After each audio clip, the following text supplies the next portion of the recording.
Howdy guys, how's it going? So we are going to be taking and getting in our last outdoor adventure of the year 2020, and this is going to be a bit of like an experimental outing because it's going to be a stealth camp in the woods, and I'll explain why, you know, what a stealth camp is and why this right here is a potential area where you could be, I could be spotted.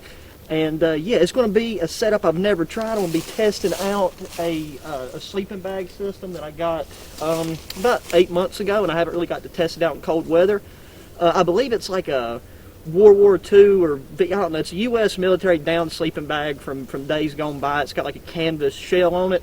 Originally, I was going to bring my you know, tried and true Gore-Tex bivy. I think it's the modular sleep system. You know, it's got the green bag, black bag, and the Gore-Tex shell and woodland camo, and it's 100% waterproof. And with this, the canvas shell, you know, it's water resistant, but the water treatment that was originally on it, even though it was a new, like it was purchased new, it's still an old bag, so I don't really have a lot of trust in that. So I'm going to have to, it's going to be a bit of a test night. Right now it's about, when I looked at the weather before I hiked up in here, it was around 39 degrees, and it's supposed to get down to right at 20 tonight. So I'm looking forward to that. This sleeping bag should be good down to, I would say definitely 32 degrees, but with the type of landscape setup I'm going to be doing, we would be good down to, I would easily feel comfortable going down to 0, especially with the clothing that I got on me. So I'm going to take and show you guys where we're going to put it, and then we're going to get into actually throwing in, you know, the elbow grease to get it set up, because this is going to involve just a wee bit of digging. Okay, now right here is going to be the location of where we're going to be making our indention into the ground, a trench, if you will, and we're going to be filling it with leaves to act as our ground barrier, you know, to add some cushion, add some comfort, and to protect from the cold ground. And then this right here is kind of the area overall. We're basically in the midst of a not super thick laurel thicket, and there's a very, you know, there's really thick laurel thickets all around here, but in order to be able to film this, you know, I kind of had to take and, you know, just have a little bit of a trade-off. And then the thing that makes this a stealth camp, it's going to be kind of hard to see, but there is indeed a pretty frequently used driveway over that direction right there. If you can see that, if it's picking it up, I hope it is. But anyway, so that's going to be the only thing. This is protected in terms of visibility from that side once we get everything set up by these laurels. But even with that, it's you know, I'm just curious to see how this whole thing works out and how it ends up being cool. Where it's a you know, a stealth camp, we can have a fire. Normally you're only allowed like red light and stuff. I do have just my regular white headlamp, so I'm going to be using that sparingly.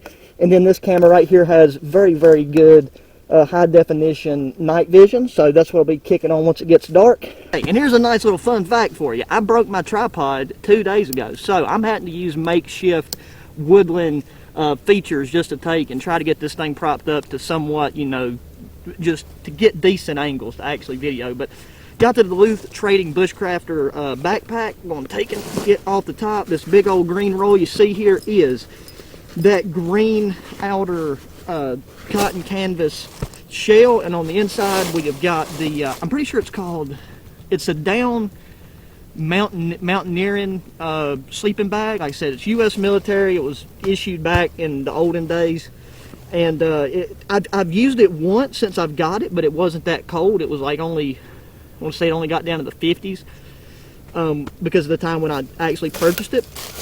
And then, like I said, tonight, you know, it's going to be down in the 20s, so we'll be giving it its first nice little go round. Okay, you need to get out of here, man. You're messing things up. But anyway, so I'm not going to go through the whole bag, just some of the basics. In terms of food, like I said, we got our MRE meal, which is it's elbow macaroni and in tomato sauce, which is something, in all honesty, I'm pretty sure I'm not going to like whatsoever. But I thought, you know what, I haven't tried this one before, so we might as well pull it out of the stash and give it a go while we're out here doing what we're doing. Look, man, as soon as I start to do something, you have to take and stick your nose in my business, don't you? Something that's going to make this a lot easier for us is one of these military folding shovels, and I'll crack that open here in a minute because I do need to get to digging ASAP.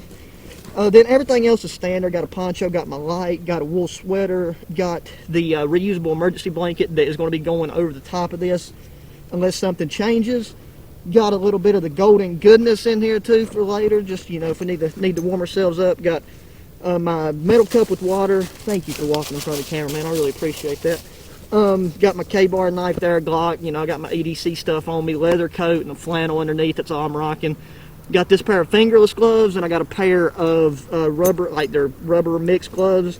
Cordage, like I said, light first aid kit, fire kit, even though we ain't gonna be, you know, making any fire, and then just a couple odds and ends that aren't really going to be, you know, implemented in this here trip. But there you go, guys. So there's that. I'm going to be taking and unraveling this here in a second, because I need to take this this face mask off, because I'm not in witness protection, but walking here, the wind was whipping pretty good, and there we go. The wind was whipping pretty good, so I didn't, you know, want to freeze my ears off, because this hat doesn't really offer you any protection in the ear department. But there we go. So let's take and get things situated, get this shovel unfolded, and then we'll be on our way to tunneling to China. And these shovels right here are pretty neat, and they do come in handy. The only downside is, you notice when you're hauling stuff in via backpacking and hiking, it is a substantial amount of weight. Like, you know, if you're going out four-wheeler or, you know, truck camping or whatever, if you have a vehicle to take the brunt of the load, then it's obviously not that big of a deal. But like in this situation, you know, normally in winter I never come out without my axe, but for this, since there's going to be no fire and there's really no structure being built, we basically swapped out weight wise this here foldable shovel in the place of our axe. So you know, just keep things like that in mind if you're planning on attempting some of this fun outdoor activities by yourself or anytime soon. Okay, so let's get to digging. Okay, so the other thing is too, this is on a downward slope. That's something that's always extremely difficult, sometimes impossible to really pick up on camera, because it makes everything look a lot more level than what it is. But we're going to start off by brushing over these, brushing off all the leaves, debris, sticks, and everything, because we're going to be filling in our gap with that, and we'll be dragging it in from somewhere else over that way as well. And then fingers crossed, we don't have a crap ton of roots and rocks and stuff to dig through. We ain't going that deep, really just enough to level it out. Like, you can go as deep as you want, and depending on how this works, I definitely plan to use this in the very near future this year, but to a more extensive, in a more extensive way, like a deeper hole, more insulation, just beefing it up a lot. This is just, like I said, this is just more of a test run, testing out a new bag, some new equipment, and this new camera in you know, outdoor situations, and just seeing how this works and looks by the time we get done with it. The big thing too is to mark and notice like what size we're dealing with. You don't want to take and overdo your trench, so you know, like when you look at your bodies, you really just need to go shoulder width. Add a couple inches on each side to compensate for the size of your sleeping system, whatever it may be. I know this one doesn't seem to be quite as big and you know, like it's definitely bulky because of the materials that it's used. Okay.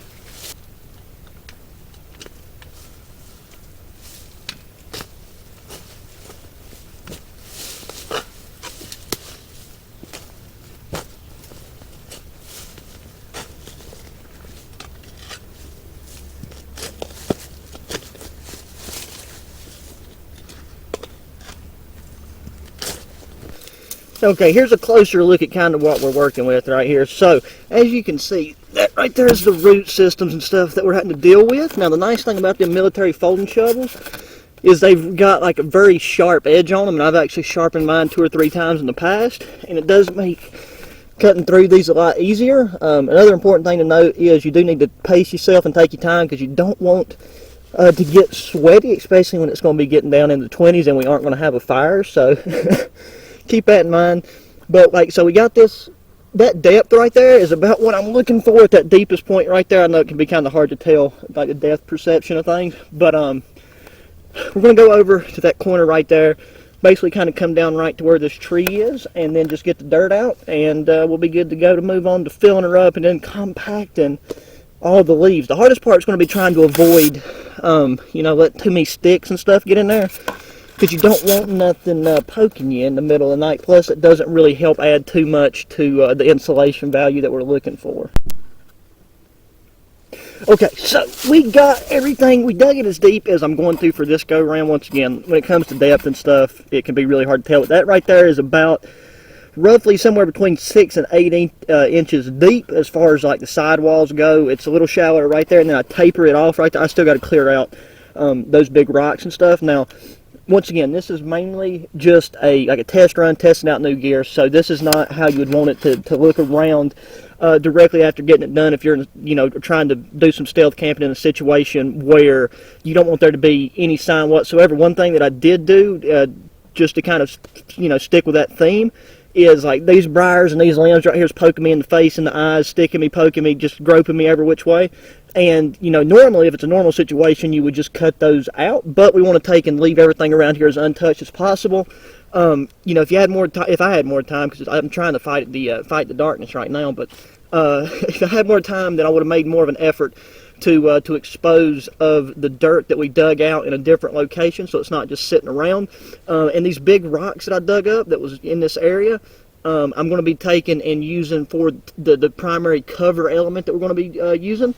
But after I finished this, I took some of the loose dirt, packed in any holes or any areas that would just might have been a problem in the middle of the night. And now we're just going to take and gather up as many leaves as we can, fill this full, compress them, fill it full, compress it, and then by the time we're done, we'll essentially have, like I said, about 6 to 8 inches of just insulation that's protecting us from conduction, from the ground sucking out our body heat.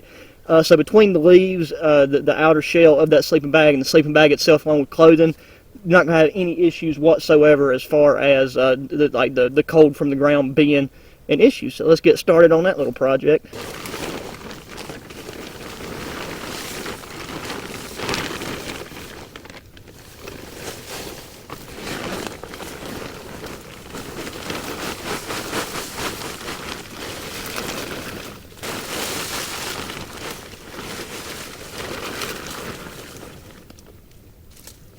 That was about 4 loads using the Mylar reusable space blanket, heavy duty reusable space blanket, and I didn't want to take like much really around the area itself, so I just went out over in that direction, used the tarp to haul them back over, stomped them down as I was applying it, and now we're basically ground to level with relatively compacted leaves and just debris. Some of the underneath stuff's a little bit wet, and I tried to keep that near the foot and put it near the top so it can air out. That's just because we had some freezing rain the past couple of days, and then like just during the hottest parts of the day, it was warming up enough to cause some of it to melt, and it's been refreezing and melting, so it hadn't really went anywhere.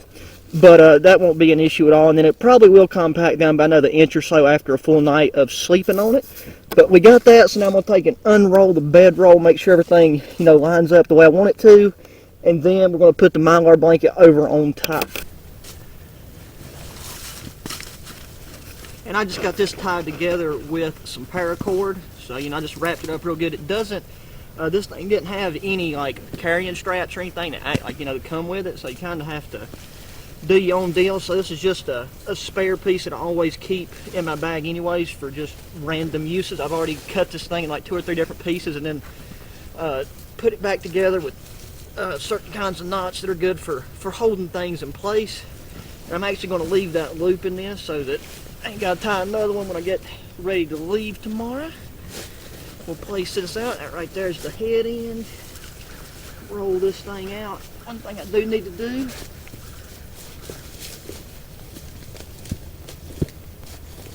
okay, now, and a really neat thing about these, well, just Mylar space blankets in general, but especially these heavy duty ones that are double-sided, so you got one side that's got the Mylar, and then the other side you can get them in like this dark green, brown, even orange, for you want to have it in your emergency kit. But if you got somebody or people or whatever that's trying to look for you via thermal imaging, this right here will actually block most, if not all. And there'll be plants in the woods like pine trees and stuff that give off more of a heat signature than would be possible to be emitted whenever you got yourself covered in one of these. So that's just a nifty little neat fact for you. So now we're going to take and tuck this under the bottom of our feet well, which in theory even gives us a little bit of additional, I mean, this right here will, you know, give you additional thermal protection. And then we're going to take and weigh it down at these corners with some of these big old rocks that we had the pleasure of having to remove. And rocks like this, they're not going anywhere. Like if it gets windy, they're gonna stay in place pretty well.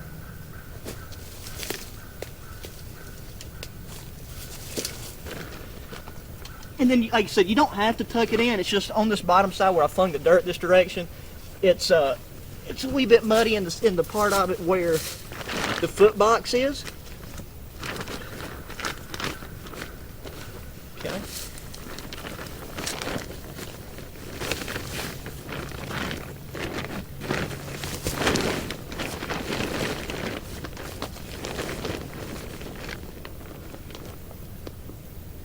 Oh yeah, so see, this will actually be relatively close to ground level once I'm in it and we got some weight on it.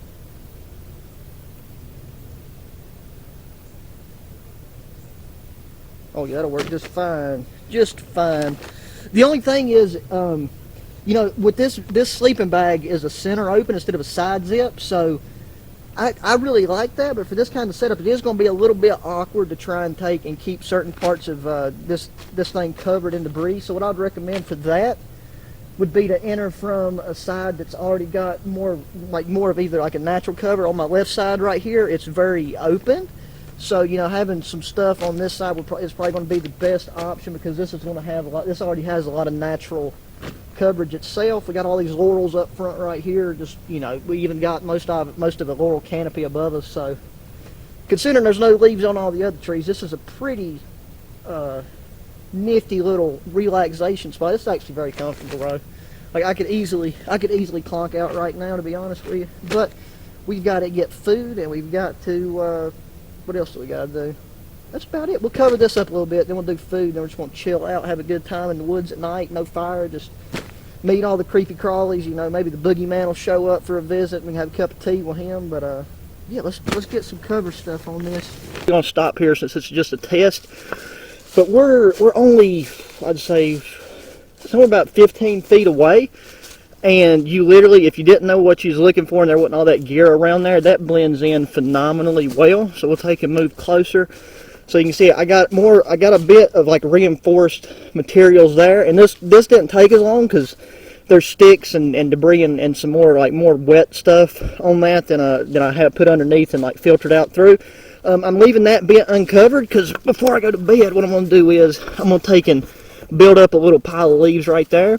That way I leave that open. I don't got to worry about too much, nothing like falling in my bag while I'm trying to get in. Then I can roll that corner, which I do have covered up right there.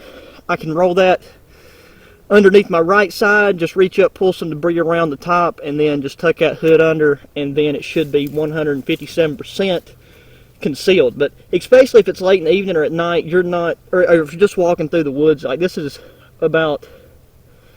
only about 10 foot off of a deer walking trails that's, you know, like relatively, you know, traveled. It's actually right there. It's kind of hard to pick up, but anyways, we got that out of the way, so that is awesome. It feels good. So now we get to take and crack into one of our tasty MRE meals and see what that does to the old gut.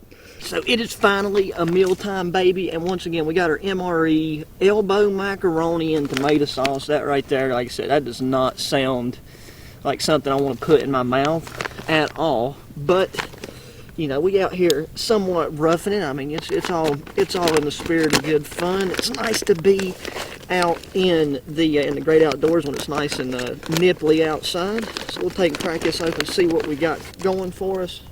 It feels, you know, somewhat like Christmas. You know what I mean? Whenever, like now it's after Christmas, but whenever you open some of these, because you don't always know what the side items are going to be. So it's kind of fun to dig through them and see what we got. So this is the elbow macaroni and tomato sauce. So what we got to do is we got to get this here water heater going for us, which if you don't know about the MRE meals, which like at this point it's become a very popular subject, but you got these heating elements that you fill with water. The water reacts, whatever chemicals are in there. You slide your do-jig in there with it, put it in this wooden pouch, this cardboard pouch, and you know, and I normally let mine sit for like 10 minutes just to make sure it gets nice and toasty, because these elements get freakishly hot. But yeah, so we'll take and get that going. Try to get it to the fill line without wasting too much water here. And as I always do, I overfill the goddamn thing. I don't want to overfill it too much because I don't know what that does, but the U.S. government says it on their food supply stuff. You might as well listen. I mean, the government gets, you know, they ain't all there in a lot of cases, but I feel like something this simple, they couldn't really mess it up. So we'll get that slid down in there to the bottom. That bad boy's already starting to heat up. What you do is then you fold this over. You take, where'd you go here? Got this thing nice and sturdily put together. And it's got nutrition facts on that cardboard piece too about it. You know, this stuff is like, got enough preservatives and sodium and stuff to kill an elephant, but you gotta take what you can get. So then you just kind of want to shake it up, make sure you got water getting to all of the, to that heating element. Get that shaken up, and then you just prop it up. I got a tree right here, so you have it at an angle, like, not like you don't want a steep angle. You want like somewhat of a, I guess like a 45, mate. No. Anyways, we ain't gonna get into geometry right now. By God, we got ourselves a pack of wild berry Skittles. That's gonna be some good dessert. Then we got mixed fruit, so you know we're getting all of our essential fruity vitamins and such. Chocolate protein powder drink. Probably not going to drink this, to be honest with you, because I do not like chocolate. I've never liked chocolate protein shakes, but I might give her a go just for the sake of the video. Cheese spread, that goes phenomenal on. Oh no, I thought I got a cracker. God dang it, what did I get? I got the wheat bread. Jesus Christ. Okay, well, I was hoping for a cracker to put this cheese spread on, but we'll try it on some of this here wheat snack breads. Like, once again, there we go. We got our cheese spread. I don't know how close I can get without it, you know, screwing up. Then we got wheat bread, powder drink. Then we got our little accessories packet. This one is one that also has matches, gum, spray dry. What is this? Coffee. So we got instant coffee. That'd be nice tomorrow morning. We got a moist towelette. We got a napkin, the 2 pieces of gum, sugar, and there's probably some salt in there maybe. We've got a beverage drink bag, hot sauce, which I'll probably end up putting in the macaroni maybe. We'll see how it goes. And then last but not least, we got the brown spoon to take and you know, sink our teeth into all of this garbage. We've got our mixed fruit or Skittles. I definitely don't want to lose nothing. I ain't going to lie to you, bro. Even though this is like a strange thing to do before you're going to be eating something that's like macaroni and tomato sauce, which is like, that is just such a strange concept to my brain. But anyways, we're going to rip this open. Just got some sauce on my pants. It's probably a good idea to have opened the spoon first too, because now I got to sit here and hold this and try to, there we go, look at that. Okay, so I don't know how to show you this without spilling it, but it's literally just like the fruit cocktail mixes that you buy in a can. There we go. I just spilled some juice. I better not get my finger sticky, mate, because if there's one thing I hate, it's sticky hands. I cannot stand sticky. Like, I'm a wuss when it comes to sticky hands. So yeah, there you go. You know, some nice fruit. Looks phenomenal.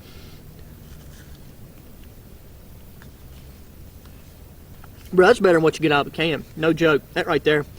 I mean, these MRE meals are only probably about a year old. So you know, they have like a, depending on the brand, they normally have, I think, like a 7-year shelf life, and I've eaten some past 7 years, which, like, and they still ended up being fine, and I'm not dead, so they didn't make me sick or nothing. So it's you know, I think they can surely go past a cup. Probably, I would give them 10 years personally, in most cases, depending on what the meal entry is. Okay, you know what? My only complaint with that is there isn't more of it.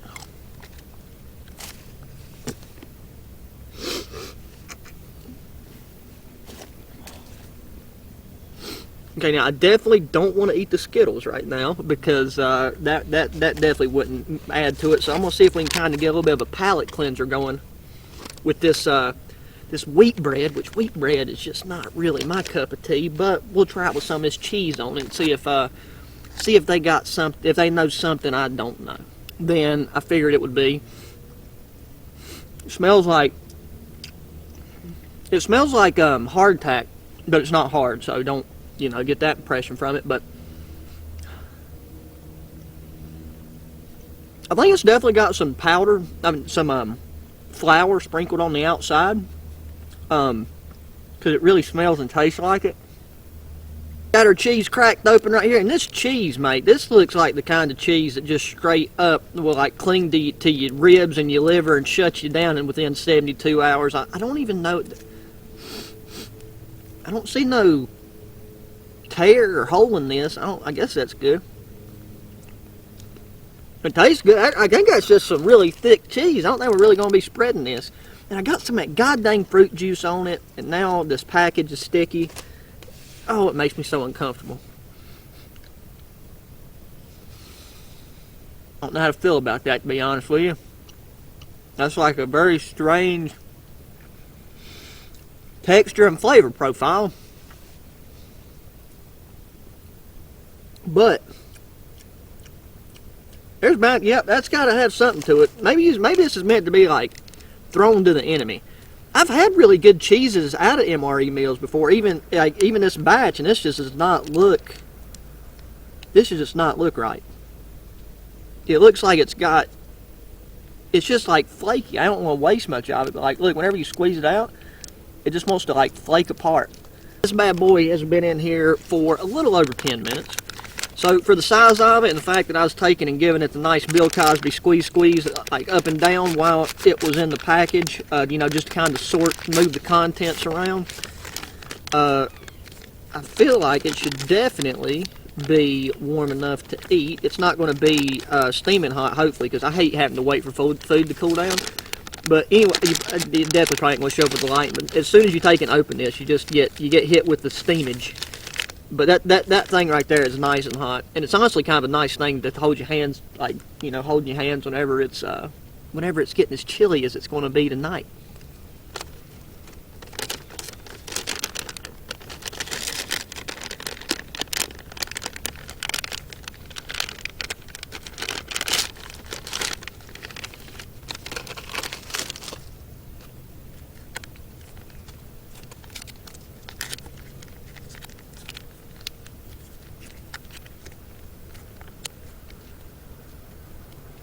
Okay, all in all, everything from like right here up is like definitely more than warm enough to eat, but there is like a cold spot right here, and I think that was near the top of the element, and I think might not have got enough water on it, so I'm going to try to mix this up as much as I can by shaking it and squeezing it, and then see if the whole ambient temperature of it's solid, and then we'll crack her open and get a taste on it. Oh wow. That looks like something I do not want to put in my mouth. I ain't gonna lie to you. Got that strip right there. I don't think it's gonna fall out like the fruit juice. Look at that right there. Look. No. Which way do I turn? There we go. I've seen worse things.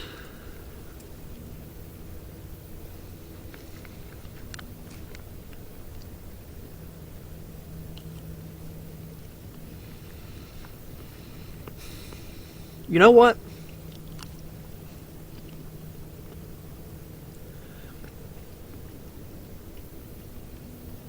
That is actually pretty solid. I ain't gonna lie to you. I did not expect the noodles to be that tender,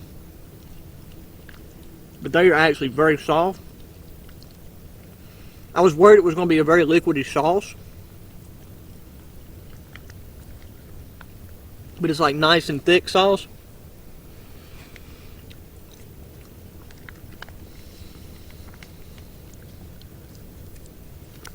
You did good, kid. You did good. You know what? All in all, solid meal. I'm going to take and keep the Skittles for... Oh, I didn't put hot sauce in that. Actually would have been very good. But I'm going to take and put that back in a little condiment bag, and we'll save that for later. But yeah, getting all the trash, we're going to put it in the original MRE bag, and I'll take and haul that out with me in the morning. Got a bunch of stickiness going on down in there.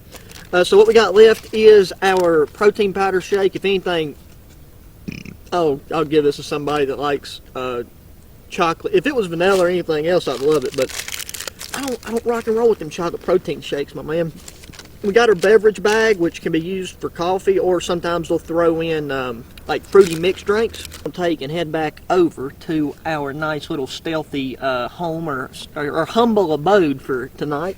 And I think we might, we might deserve a little bit of a crack into some of the golden goodness I brought with me. And we're just going to chill out, enjoy nature, might watch or listen to some videos on my old cellular device and just kind of unwind, because the exposure is making it look lighter than it is right now, but it's about to be 5, come on phone, work with me. It's 5:05, so it's going to be getting dark very soon. So yeah, there's not a whole lot more left on the agenda that I'm really going to be working on. I might take a nice little walk, hike around here, and just do a census on the little creatures, on the wildlife, because there's definitely some squirrel and rabbit hunting left to do this winter. So looking forward to that.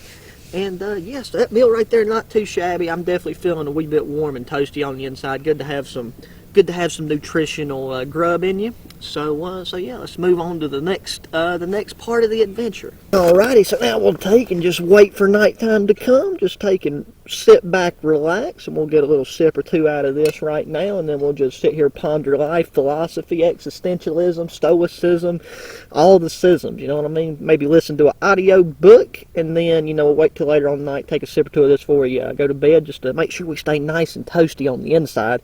And yeah, guys, that'll be it. So it's going to be tapering down now. There's a very good possibility I may or may not take a nap to fall asleep beforehand, but it's just the sound of the creek down there, which I really doubt there's any way that this is going to pick it up, but it's very audible from up here, so it's going to be that's what's going to be lulling me to sleep tonight.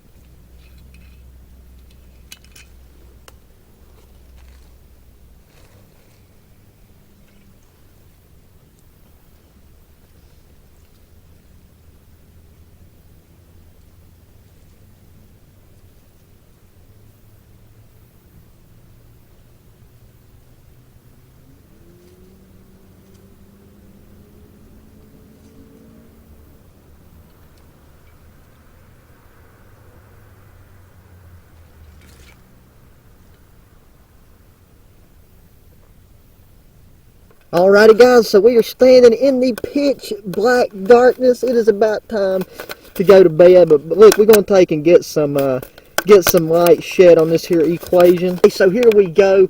I can't see Jack Diddley right now, so I'm relying on the camcorder's night vision, but this right here is what our sleeping situation looks like. So I got to figure out a good way to where I can position this camera so that you guys can see me try to, most likely very comically, try to enter into this here, underground stealth camp shelter for the night. But I've just been chilling, hanging out. We got the dummy over here. He's probably just going to lay beside me somewhere, pee on me or defecate on me. But either way, we're going to take and try to, I'm going to try to set this up in a way to where you can get like I said, get a good look at me trying to get in here without getting leaves and all that other stuff.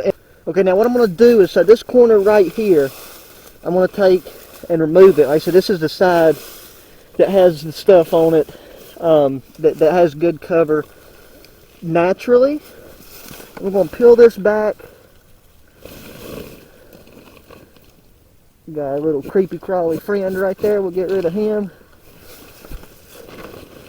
Fold this back enough so that we can get this unbuttoned, unzipped enough so whenever I take my boots off, I can just slide on in.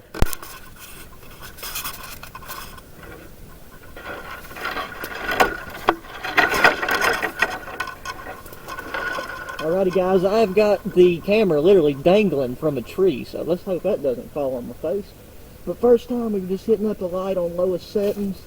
I'm going to take and try to shimmy my way into my bag here. This is the biggest plus of having these slip-on muck boots, is that it's extremely easy to get them off. And whenever you're doing something like this, you don't want to have to deal with, worrying about kicking a bunch of stuff into your shelter, and especially your sleeping bag. So I dusted everything off on me before hopping in, so we're just going to put the boots right there for now. Get down. This is the benefit of being relatively a small person and being limber. When you get in situations like this, a little bit easier to worm your way into your equipment. Just kind of get that toe box pushed out and shimmered down. I'm pretty sure I've left a pair of socks in here from before. Definitely going to keep the leather jacket on since this is an experimental bag test. That's still good. Okay. We'll get the sides pulled up. I'm going to shimmy down a little bit more. That's our hood. So that's where we need to be there. And pull this over here. Probably not going to button this up all the way. Just zip myself in.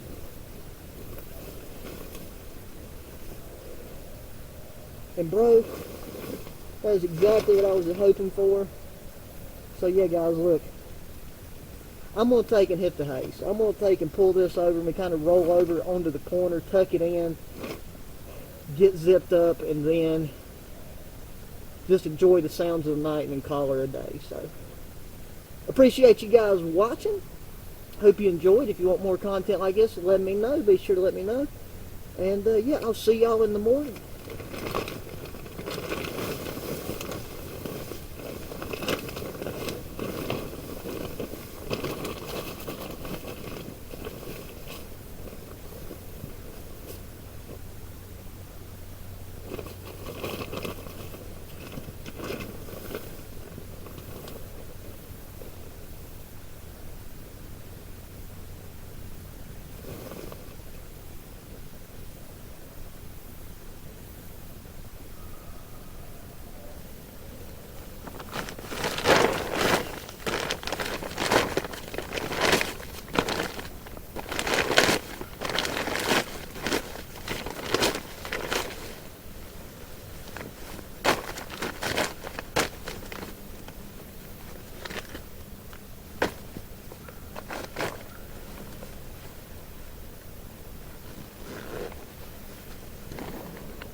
There it is. Whew.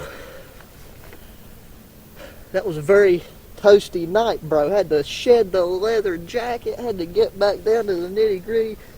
About had to take the socks off. This right here was, this sleeping bag is definitely way warmer than I initially anticipated, especially considering the fact we got this, you know, thermal do-jig on top of us, and you got to take into account the slight insulation factor of just having all this debris and leaves and stuff on us. So very satisfied with that result. So it was a full night's sleep, didn't wake up once. It is almost 9 a.m. So that right there is basically, I'm sure I fell asleep about 10 o'clock because, I mean, it was dark and I got tired of doing what I was doing. I was listening to, I brought some Bluetooth earbuds with me and I was listening to a book, so got a nice recharge in before the new year. So that's what I like, that's what I was hoping for. So I'm going to take and try to get out of this little cocoon here, and then we'll finish things up.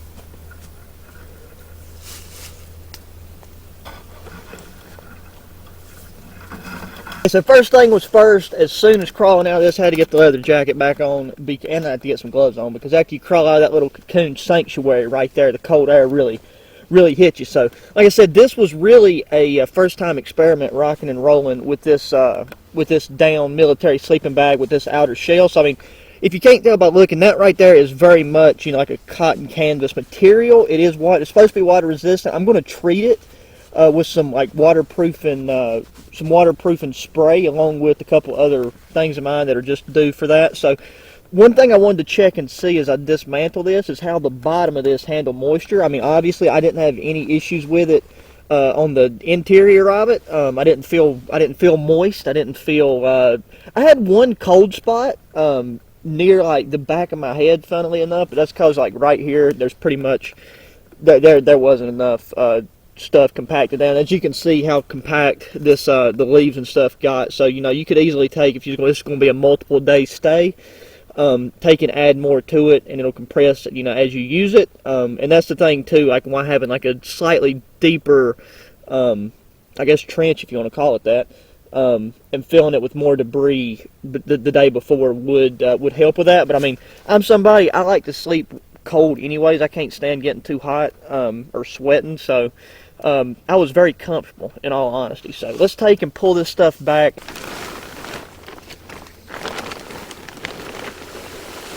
I got it all zipped and buttoned up so we don't risk getting too much debris or nothing in there while we're checking her out. Okay, head, middle body, 100% dry. The side walls, which did come in contact with a little bit of earth, as you can probably see after we took and got that tarp situation up on top of it. What I'm really worried about is the foot box where all that mud was. And it's 100% fine. We got just like a little bit of dried clay mud right there. But other than that, I think we're 100% golden, boys. Let's take and flip that over, because I had that folded a bit and like kind of folded back on over on my toes. But that is awesome, mate. So very satisfied. I'm definitely going to be using this again this year, because I mean, I've used my Gore-Tex military sleep system quite a lot. So it's just nice to get something different and new. And this one right here, I really don't have to be as particular with, because where this has got the cotton canvas, I'm more than willing to use this, by fire or whatever, and you don't want to really do that with your Gore-Tex sleep system. So there you go. I'm going to take and get packed up and just head on out. We'll just kind of end it here because there's really not a lot to decommission. I'm going to leave this this very slight ground indentation here, because I might take and come back to this exact same spot and elaborate on this concept into January. But I got a lot of other like outings I want to do that don't revolve around stealth camping, and actually have a fire, which is nice, and actually have some real food that we're going to be cooking, some squirrels, some rabbit, bring out some deer tenderloin, do it the right way, do it the way that the 5-star bushcraft experience. So anyways, guys, thanks for watching. Really appreciate it. If you like this content, let me know, because I really enjoy doing. I mean, I do it anyways, but just bringing along camera kind of spreads the joy. And I hope this is going to be the last out in 2020. Today is like I woke up on New Year's Eve, so by tonight, we're going to be rolling in 2021. So I hope everybody has a good New Year. You start your New Year off right, and the world kind of gets back on track a little bit, because it's been a wee bit off kilter. But anyways, guys, that's going to do it for this one. So until the next one, adios.